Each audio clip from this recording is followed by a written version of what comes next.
Bien, hoy vamos a ver las oscilaciones forzadas con amortiguamiento. Bien, se sabe que la fuerza que actúa en este caso es una fuerza que es oscilatoria, es decir, es una fuerza periódica, de la forma fuerza igual a F sub 0 coseno de omega t. Bien, las otras fuerzas que actúan es la fuerza de fricción del medio, que es proporcional a la velocidad, y la fuerza, y en sentido opuesto, y la fuerza elástica, que es menos kx. Bien, al hacer la sumatoria de todas estas fuerzas de acuerdo a la segunda ley de Newton, entonces vamos a encontrar que menos v por la velocidad menos kx más f sub 0 coseno de omega t es igual a masa por aceleración.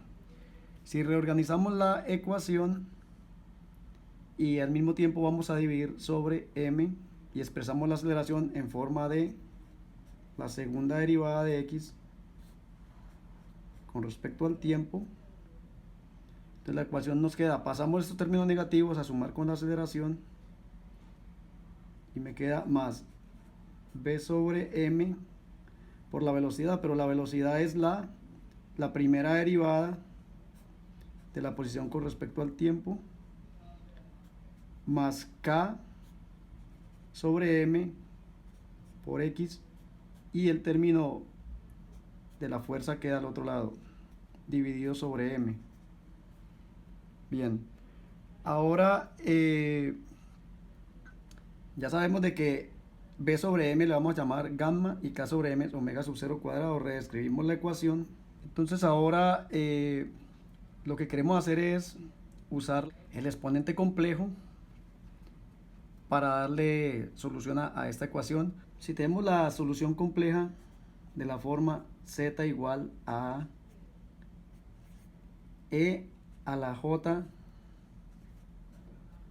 omega t menos alfa, la primera derivada sería la derivada de este término, que queda, esto queda igual a e a la j omega t menos alfa por la derivada interna, que es j omega. Luego la segunda derivada es este término que queda igual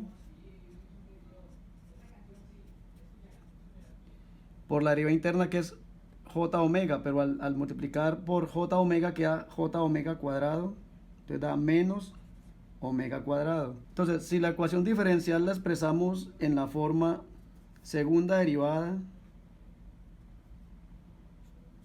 más gamma por la primera derivada más omega sub 0 cuadrado por z, el término de la fuerza también lo podemos expresar en forma compleja,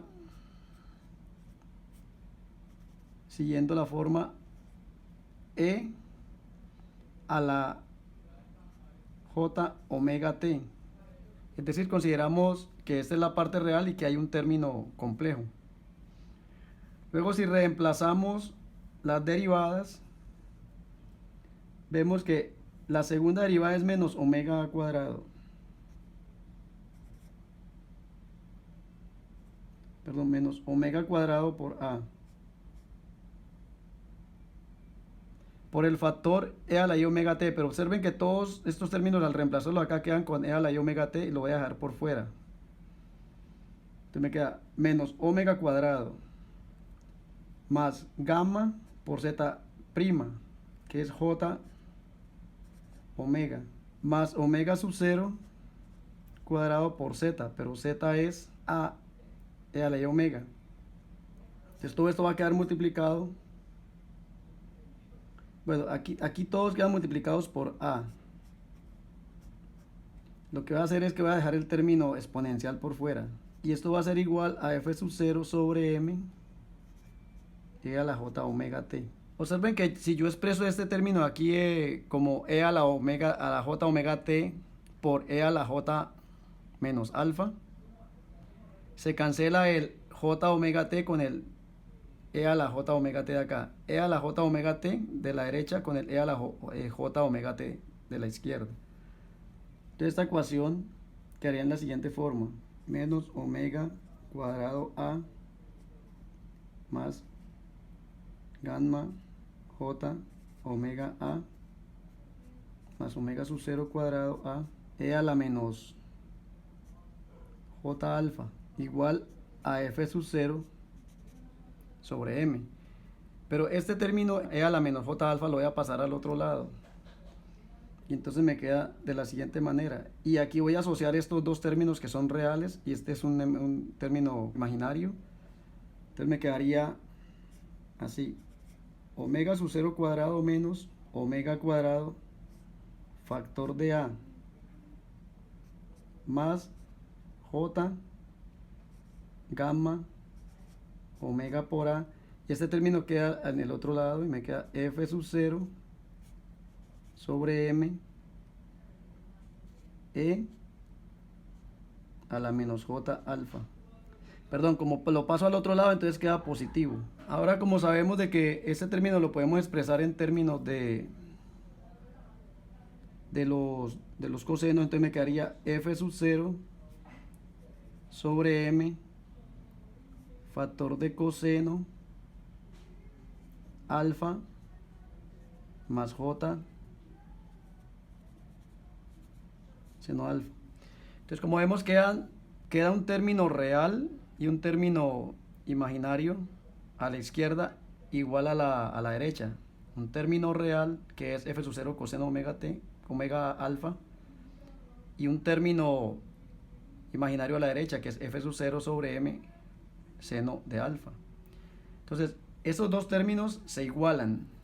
Si igualamos esos dos términos, entonces nos queda omega sub 0 cuadrado menos omega cuadrado a debe ser igual a f sub 0 sobre m por el coseno de alfa. Y el término complejo que es gamma omega a debe ser igual a f sub 0 sobre m por el seno de alfa. De aquí pueden sacar dos ecuaciones. Si divido seno sobre coseno, me da la tangente.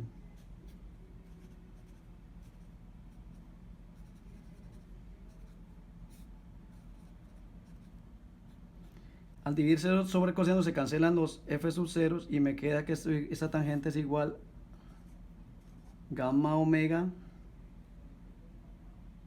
sobre omega sub 0 cuadrado menos omega cuadrado por a. Pero observen que aquí las a se cancelan y queda que tangente de alfa es igual a gamma omega sobre omega sub 0 cuadrado menos omega cuadrado. Ahora, si elevamos al cuadrado estos términos y luego los sumamos, entonces me queda en la siguiente forma. Omega sub 0 cuadrado menos omega cuadrado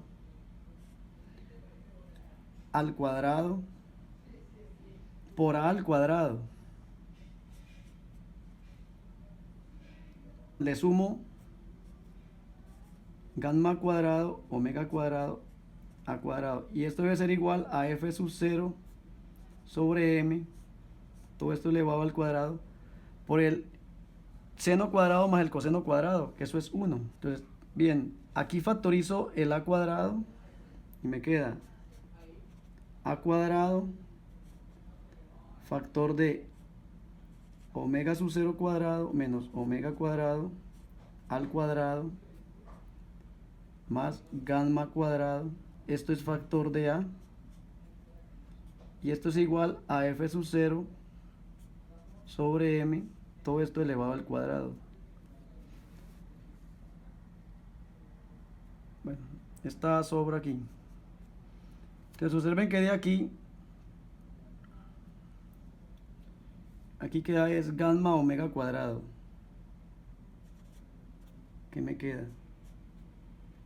Que a cuadrado es igual a f sub 0 sobre m, todo esto elevado al cuadrado, sobre este término, omega sub 0 cuadrado menos omega cuadrado al cuadrado más gamma cuadrado omega cuadrado.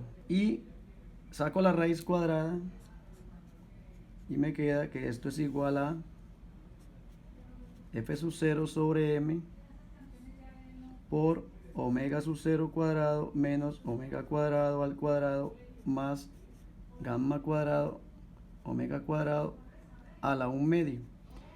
Y esa es la amplitud con la que se puede analizar los movimientos del péndulo. Esta amplitud, como ven, depende de la frecuencia, entonces quedaría a de omega es igual a f sub 0 sobre m sobre la raíz cuadrada de omega sub 0 menos al cuadrado menos omega cuadrado, todo eso elevado al cuadrado más gamma omega.